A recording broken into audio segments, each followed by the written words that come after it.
Hello बच्चों, good morning. आज फिर हम आप लोगों के बीच हाजिर हैं। आज हम वर्क एंड एनर्जी से संबंधित कुछ आंकिक प्रश्न पर चर्चा करते हैं। सभी लोग कमेंट बॉक्स में क्वेश्चन नंबर 6 पूछ रहे थे। देखिए क्वेश्चन नंबर 6 देखिए सभी लोग। क्वेश्चन नंबर 6 है, एक गतिमान पिंड की गतिज ऊर्जा E के बराबर 400 जूल। एक पिंड है, गतिमान है, जिसकी गतिज ऊर्जा कितनी है? 400 जूल है। पूछ रहा है पिंड पर उसकी गति के विरुद्ध 25 न्यूटन का बल लगाने से पिंड कितनी दूरी जाकर रुकेगी? तो एस पूछ रहा है। क्या पूछ रहा है? दूरी, मतलब कितनी दूरी जाकर रुकेगी। इसके बाद ये वाला फार्मूला हमने नहीं बताया था, तो नोट कर लीजिए। एक सूत्र होता है गतिज ऊर्जा के लिए, E के बराबर F इंटू एस। क्या होता है? E के बराबर F इंटू एस। तो E के बराबर सूत्र होता है F इंटू एस। E के का मान है 400, F है 25 और S पूछ रहा है, तो S बराबर क्या हो जाएगा? 400 बटे 25, 5 से काट देते हैं, 5 25 बन जाएगा 5 8 40 और एक ये 0 बचा। 5 से काट देते हैं, 5 कम 5, 3 और 0 6 हुआ, 30 हुआ और 5 का 30। तो S बराबर कितना आ जाएगा? 16 मीटर। तो वो कितनी दूरी चलेगी? 16 मीटर। वह कण जो होगा वो 16 मीटर की दूरी तय करेगा। सबको समझ में आ गया? नोट कर लीजिए। नोट कर लिया? ठीक। इसके बाद अगला क्वेश्चन देखिए।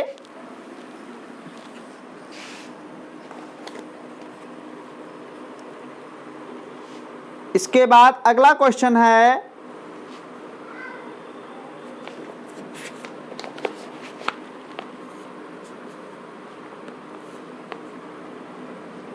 क्वेश्चन नंबर 25 है, 1 किलोग्राम का पिंड 25 मीटर की ऊंचाई से, देखिए ये 25, मान लीजिए ये पृथ्वी है। क्या है? पृथ्वी। और पृथ्वी से कितनी ऊंचाई पर? 25 मीटर की ऊंचाई पर।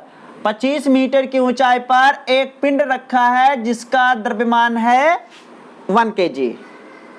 मुक्त रूप से छोड़ा जाता है जब वह पृथ्वी से 4 मीटर की ऊंचाई पर, यह पृथ्वी है, पृथ्वी से 4 मीटर की ऊंचाई, मान लीजिए 4 मीटर की दूरी ये है, 4 मीटर की ऊंचाई पर, 4 मीटर की ऊंचाई पर है। उस क्षण, मतलब जब यहां पे पिंड है, उस क्षण गतिज ऊर्जा, स्थितिज ऊर्जा व कुल ऊर्जा पूछ रहा है। और G का मान जो है वो दिया है 10 मीटर प्रति सेकंड स्क्वायर। अब देखिए पिंड जो है वो पृथ्वी तल से 25 मीटर की ऊंचाई पर है और गतिज ऊर्जा, स्थितिज ऊर्जा और कुल ऊर्जा निकालनी है, वो इस बिंदु पर निकालनी है। अच्छा, ये दूरी 4 है, तो बताइए बिंदु A और बिंदु B के बीच की दूरी कितनी होगी? 25 से, ये टोटल 25 है, 25 से ये 4 घटा दीजिए, कितना बचा? 21। तो ये दूरी कितनी होगी? 21 होगी। कितनी होगी? 21। अब हमें बिंदु B पर निकालना है गतिज ऊर्जा। क्या निकालना है? गतिज ऊर्जा। गतिज ऊर्जा के लिए सूत्र होता है E के बराबर ½ mv²। क्या जो 1 kg का द्रव्यमान का एक टुकड़ा है उसका वेग पता है? नहीं पता है। तो हम करते क्या है, पहले बिंदु B पर उसका वेग निकालते हैं। तो करते क्या है, यहां पर हम गति का तीसरा समीकरण लगाते हैं। गति का तीसरा समीकरण, तीसरे समीकरण से, गति के तीसरे समीकरण से क्या बन जाएगा? तीसरा समीकरण क्या होता है, वी स्क्वायर बराबर u square plus 2as। V square निकालना है। जब कण इतनी यहां पे रखा था तो उस स्थिति में उसका प्रारंभिक वेग कितना था, 0 था। ये देखिए जो ये पिंड है ये पृथ्वी के अधीन गति कर रहा है, इसलिए यहां पर रेखीय त्वरण ना होकर क्या होगा, गुरुत्वीय त्वरण होगा। और एस क्या होता है, दूरी होती है। दूरी ना होकर ये क्या हो जाएगी, ऊंचाई हो जाएगी। ठीक। 2g का मान है 10 और h कितनी है, a से b तक की 21।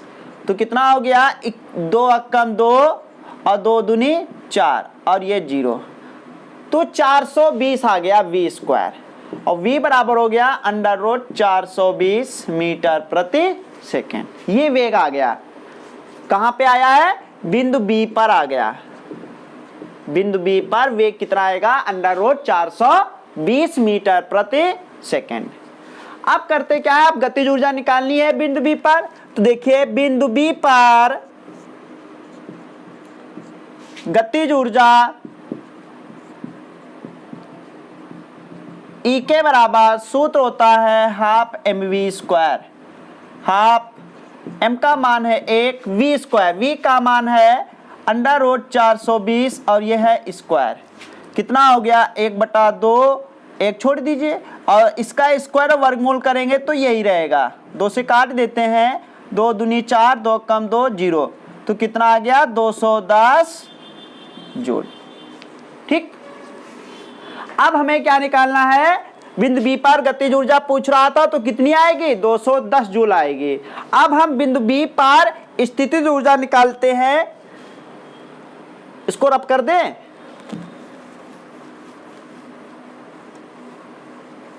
इसके बाद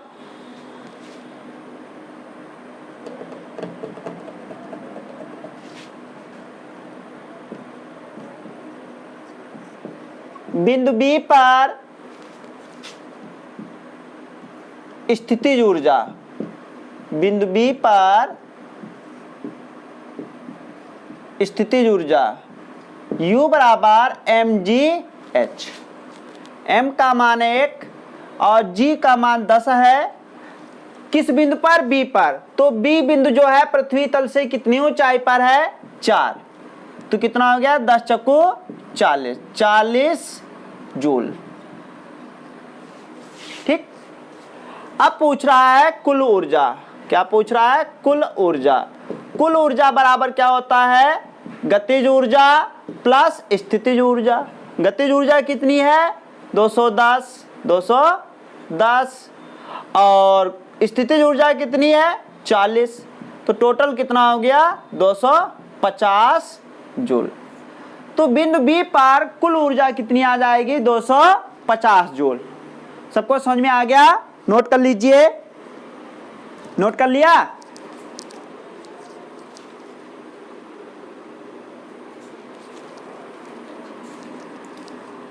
सभी लोगों ने नोट कर लिया। आगे देखिए,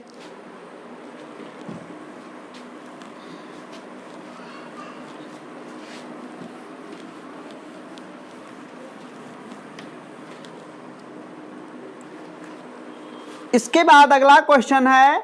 अगला क्वेश्चन भी बिल्कुल इसी प्रकार है। सबसे पहले चित्र बनाते हैं। देखिए ये पृथ्वी हो गई, मान लीजिए एक पृथ्वी है। कह रहा है एक पिंड जिसका द्रव्यमान 4 kg है, 12 मीटर की ऊंचाई, पृथ्वी तल से कितनी ऊंचाई पर है, 12। ये 12 मीटर की ऊंचाई हो गई, 12 मीटर की ऊंचाई हो गई। इस पर एक द्रव्यमान 4 किलोग्राम द्रव्यमान का एक पिंड रखा हुआ है और ये विरामावस्था से छोड़ा जाता है। विरामावस्था का मतलब होता है प्रारंभिक वेग 0। मुक्त रूप से गिरता है। पिंड की प्रारंभिक स्थितिज ऊर्जा पूछ रहा है। 8 मीटर की ऊंचाई पर, ये पृथ्वी है 8 मीटर, मान लीजिए ये 8 मीटर हो गई, इतनी दूरी 8 मीटर है। पृथ्वी तल से 8 मीटर की ऊंचाई पर बिंदु कौन सा है? बी है। कौन सा है? बी। तो हमें बी पर निकालना है गतिज ऊर्जा तथा संपूर्ण ऊर्जा का मान क्या होगा? संपूर्ण ऊर्जा का मान क्या होगा? ये बिंदु बी पर संपूर्ण ऊर्जा और गतिज ऊर्जा पूछ रहा है। देखिए, सबसे पहले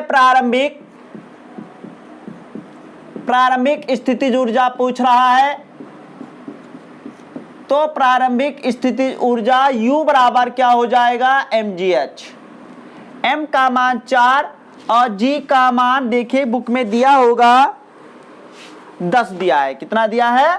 10 मीटर प्रति सेकेंड स्क्वायर। g का मान कितना है? 10। देखो प्रारंभिक पूछ रहा है, तो प्रारंभिक जो पिंड है, प्रारंभ में जो पिंड है वो 12 मीटर की ऊंचाई पर है। तो यहां पर कितना ऊंचाई लगाएंगे? 12 लगाएंगे। तो कितना हो जाएगा? 12 चौक 48 और ये 0।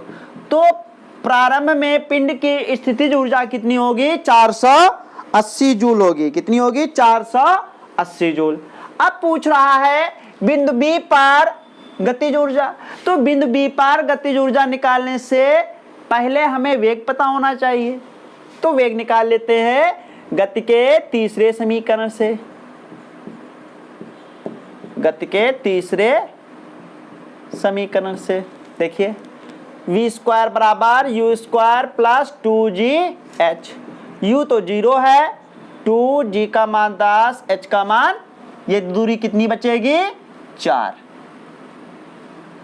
तो h का मान कितना हो गया? 4। 4 दूनी 8। कितना आ जाएगा? 80। v बराबर क्या हो जाएगा? अंडर रूट 80 मीटर प्रति सेकेंड। अब बिंदु बी पर हम गतिज ऊर्जा निकालनी है, निकाल लेते हैं। बिंदु बी पर गतिज ऊर्जा E के बराबर हाफ mv स्क्वायर।